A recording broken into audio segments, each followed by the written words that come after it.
Professor Kamran Chima. Please come here. We are very grateful to you for being here. I'd like to thank the society. I'd like to thank my teacher, Professor Javed Iqbal, colleague. Diffuse alveolar hemorrhage. There can be neuromuscular manifestations of connective tissue disease like pulmonary restriction and shrinking lung syndrome. And there can be airway involvement, जैसे vagus vertical stenosis हो जाता है, rheumatoid arthritis हो जाता है. तो थोड़ा सा lung tissue, connective tissue disease और ILD की बात हो जाए कि ILD is the major cause of morbidity and mortality in connective tissue patients, and the severity of lung disease may be unrelated to the severity of the connective tissue disease itself. And ILD can be the first manifestation of the connective tissue disease in a substantial proportion of patients.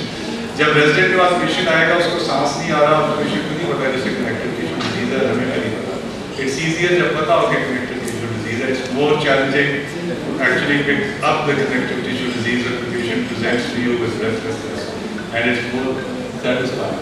So जो interstitial lung diseases हैं बहुत सारी हैं, आपको सिर्फ चंद एक ही हैं जिनकी कॉजेज हमें पता है. एक connective tissue disease का सब ग्रुप है hypersensitivity pneumonitis of various types and occupational diseases. The vast majority of the other diseases are idiopathic. दो टर्म्स जो आप देखेंगे रिपोर्टों में देखेंगे तो मैंने कहा थोड़ा सा क्लैरिफाई करते हैं कि what is UIP, usual interstitial pneumonitis, what is NSIP, क्योंकि ये रिपोर्ट्स में आता है. UIP पहले हिस्टोलॉजिकल पैटर्न्स देखे जाते थे, and there was this usual pattern which correlated with the CT so well that we stopped doing lung biopsies. So if you see a CT with subpleural basal disease, symmetric disease, reticular abnormality, honeycombing, so we think कि ये UIP है, think कि हमें इस patient की biopsy करने की जरूरत नहीं. जबकि अगर अपर या मिडिल लोब की प्रीडोमिनेंस हो, पेरीब्रोंकियल डिजीज हो, एक्सटेंसिव ग्राउंड ग्लास हो, माइक्रोनोड्यूल्स हो या सिस्ट्स बनी हो या मोज़ेक एटेन्युएशन हो या डिफरेंट सेगमेंट में कंसोलिडेशन हो, तो वो UIP नहीं है. एंड ये CT के ऊपर कभी कभी बड़ी क्लासिक अपीयरेंस आती है. अनफॉर्चुनेटली बहुत से CTs ऐसे भी आते हैं जिसमें उन्होंने हर चीज़ का एक रिपोर्टिंग में खुलासा मिलाया होता है, तो उन्होंने लिखा होता है could be UIP, could be NSIP, could be this, could be that. So it's a little important that we are able to appreciate the CT ourselves. कि this is UIP, इसमें subpleural honeycombing है और ये एक fibrotic disease है. इसकी importance ये है कि एक पैंथर ट्रायल में ये साबित हुआ था कि when we gave steroids and azathioprine to these patients, we increased their mortality. So if you see a UIP pattern, we should not be giving those patients immunosuppressants and steroids. Instead, we should be giving them anti-fibrotic agents like perfidinone, which is now available in Pakistan. बहुत से trials उसके ऊपर हैं, and trials of using perfidinone exclusively in connective tissue disease तो अभी नहीं आए, but they are underway. And there's another drug that I'm just going to skip that. All the trials of perfidinone in UIP showed that it slowed the progression of disease. So it didn't make the patient better. The patient doesn't come to you saying that मुझे आपकी दवाई से आराम आया, but we know that disease की progress slow down हो जाती है और उससे तसल्ली देनी पड़ती है कि खाते रहें. The other drug which is not yet available freely in Pakistan is nintedanib, जो कि vascular growth factor receptor है. This is approved more for NSIP-like diseases and in connective tissue diseases. So what is the typical ILD pattern in connective tissue disease? Systemic sclerosis इसमें बहुत ज़्यादा होता है, would predominantly have an NSIP pattern. Rheumatoid arthritis would predominantly have a UIP pattern, but variation हो सकती है. Polymyositis, dermatomyositis has more of an organizing pneumonia. Patches appear in the lung and is more amenable to immunosuppressive therapy. Sjogren's, NSIP, SLE can do any of these things. So sometimes this is the NSIP pattern, which is a more cellular pattern. More cellular, hence more role for anti-inflammatory medication in this type of ये organising pneumonia है जिसमें कि flux बनने में Airways में. सो CT पे ये सारे पैटर्न कनेक्टिव टिश्यू डिजीज में आ सकते हैं. तो थोड़ा सा डिफरेंशिएट कर लें या किसी अच्छे स्किल्ड रेडियोलॉजिस्ट से बात कर लें जिससे CT पढ़ना आता हो. because not everybody is an expert at everything these days. तो आप पेशेंट को प्रॉपर ट्रीटमेंट सजेस्ट कर सकते हो। एक और कनेक्टिव टिश्यू डिजीज में कॉमनली देखा पैटर्न है वो diffuse alveolar haemorrhage, which is seen in SLE, which responds to cyclophosphamide and thyroid steroids. So the highest prevalence of connective tissue disease related ILDs and systemic sclerosis, then rheumatoid arthritis and then polymyositis, और तीनों में typical appearances फर्क हो सकती हैं और आपकी treatment फर्क हो सकती है। तो इसमें इम्पॉर्टेंट ये है कि window of opportunity interstitial lung diseases में जो है patients are likely to benefit from effective therapy when the disease is initiated early in the course. For example, fibrosis बढ़ जाए तो उसको एंटीफाइब्रोटिक एजेंट्स देने का फायदा नहीं। So क्योंकि जितना fibrosis हो गया वो रिवर्स नहीं होगा। So therefore I thought it would be good for the residents to know कि इसको जरा जल्दी डिटेक्ट करें when they see a patient with connective tissue disease और इसको डिस्कस करें सीनियर से कि पेशेंट्स को क्या करना है, क्योंकि जो रैपिड डिक्लाइन होती है वो with in the first 3 years होती है।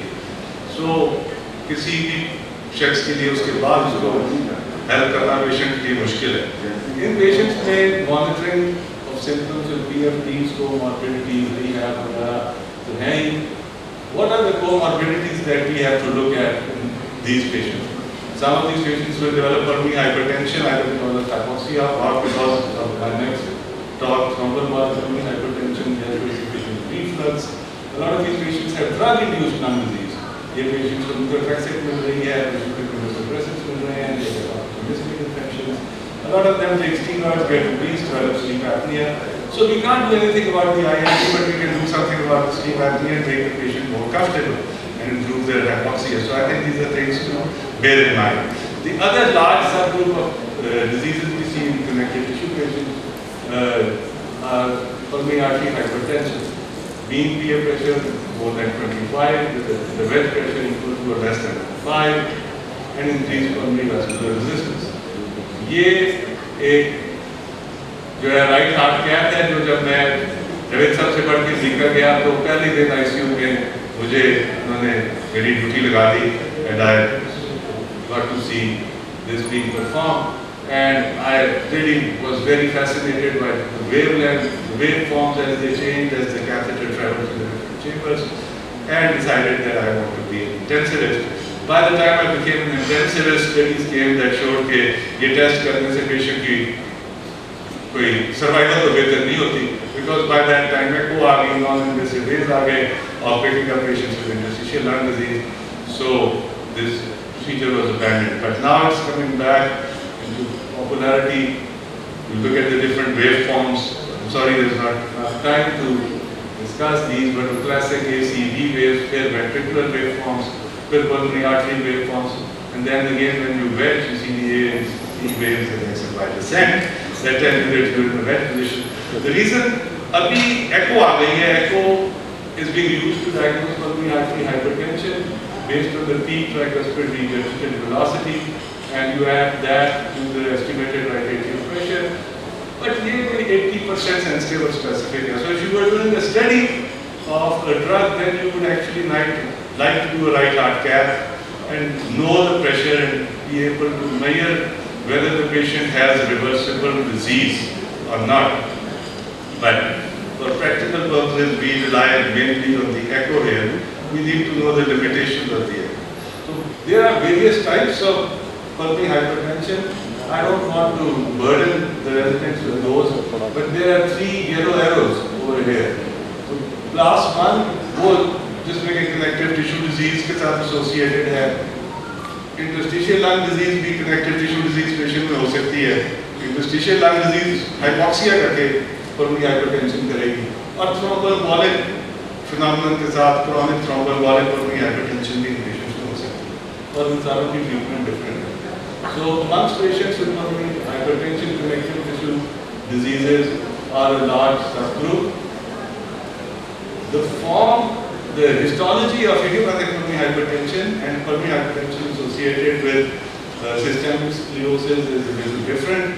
One has more plexiform lesions, the other has fewer of those, और उनमें different familial mutations हैं in the idiopathic form versus the systemic sclerosis.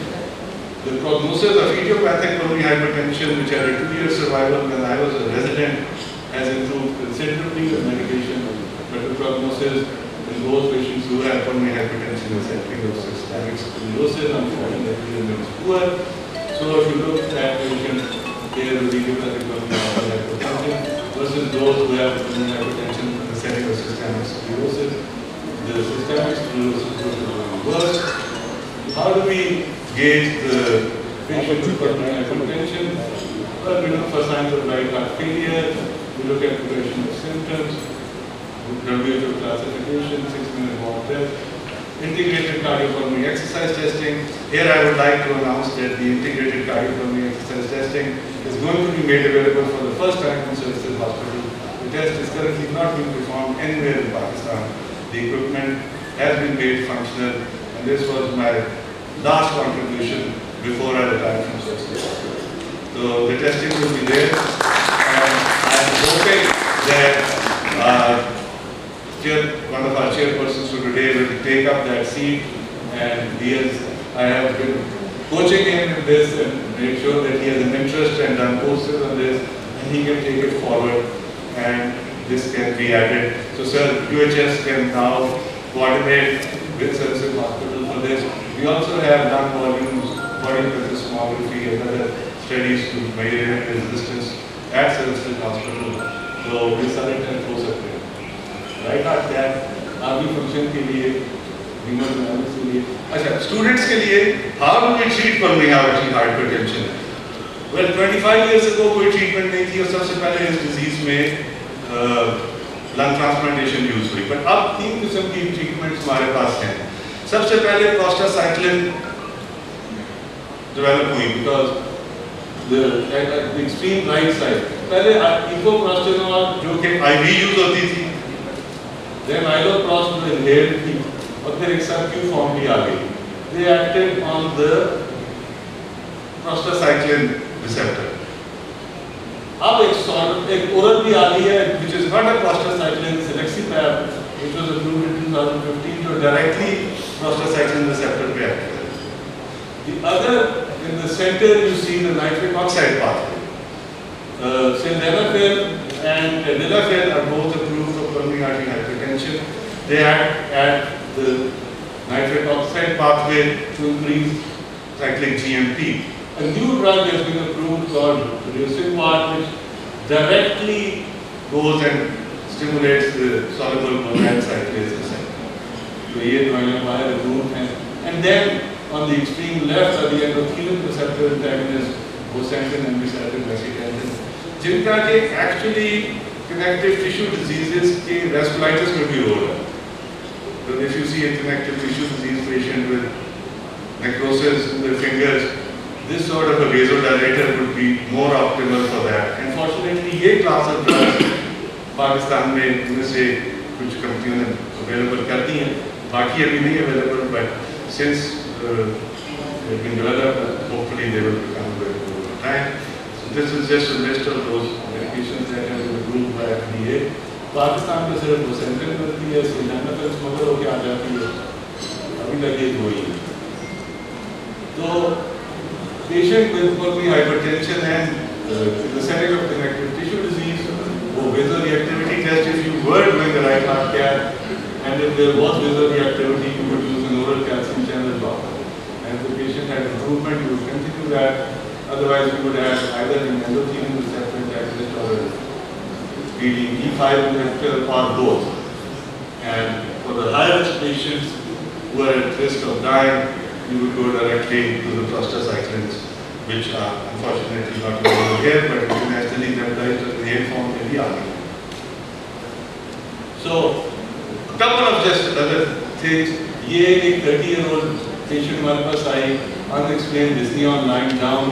Known case of SLE, known case of antiphospholipid syndrome.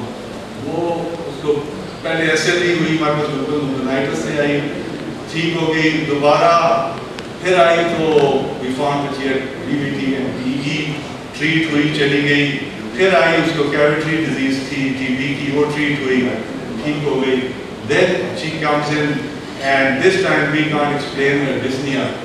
and we tried to do everything with the CTPA, HRCT, कोई IIT तो नहीं आ गई, कुछ भी नहीं था, and हमने उनके PFTs किए, तो ये sitting PFTs थे versus lying PFTs, तो her vital capacity dropped when she went from sitting to lying.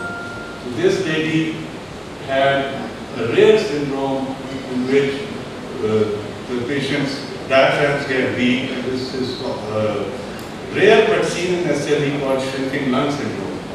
So this is the normal diaphragm on ultrasound.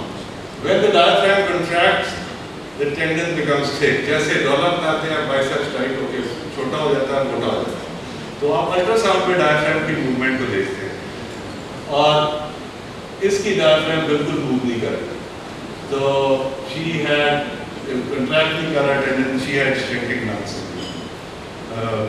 Rare complication of SLE. Unfortunately, उसी बच्ची में हर तरह का मसला हो रहा है. But we diagnosed this was on the bedside with the help of an ultrasound. एक और rare condition आपको बताते जाएं. This was a patient referred to us from Peshawar with vagueness, with breathlessness, who could not breathe, इसका larynx है, बिल्कुल बंद हुआ है, और इसको पहले हमने सोचा था कि हम dilate करें, but there was so much information that we didn't. Ours is the only unit that does therapeutic procedures of the airway under pulmonology, thoracic surgery control. तो हमने इसको dilate करके इसमें topical steroids लगाए, and this patient was actually referred from Dubai for surgery and was referred to the surgeon at Dr. Hospital, Dr. Abi Raza Khan. उन्होंने मुझे भेजा. These are his PFTs before and after the procedure, and then post PFTs are 3 months after the procedure. So he has had sustained. ये Dubai चला गया, वापस से Dubai से actually India refer किया गया था फॉर सर्जरी. वो पाकिस्तान आ गया, पेशावर, वहाँ से हमारे पास आए सर्जन आस्ट्रास, एंड वी सेड कि इसका लेने से इतना इन्फ्लेम है, आप इसे ऑपरेट ना करेंगे, डायलिसिस को. And let us try dilatation. हमारा पहले क्या था rigid, but it was so friable we could do it with a rigid. We did it with an iGel and put in some topical steroids and then put in cyclophosphamide. He did well. He remained well for a couple of years till he had COVID last year. He remained on the ventilator with COVID for about 18 days in Dubai. Came off and his PFTs are still okay. उसके residual stenosis उसका वापस नहीं आया. So this was another way where connective tissue diseases can manifest with breathlessness, and where we can actually help some of them at our center in Lahore. A couple of other things that just for the residents मैं अभी time की वजह से discuss नहीं कर रहा था, लेकिन अगर टाइम हो कि pleural diseases आपका पेशेंट आता है चेस्ट पेन के साथ, pleural effusion के साथ, तो first think of infection as the cause of the pleural effusion in connective tissue disease, but certain diseases like SLE can present with pleural effusion, and उसके typical चीजें हैं. दूसरी चीज जो हमारे पास आती है referrals के लिए कि patients have connective tissue disease, they get referred to us before being given biologics. So that's an aspect of something interested we can talk about it. But in the interest of time, I decided to skip that. And I want to thank you very much for your very patient listening after a very, very impressive lecture by the teacher. आपका इतनी मेरी बात सुनते रहे.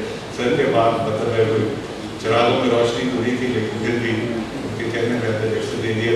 Thank you for your patience and you take any questions. Thank you.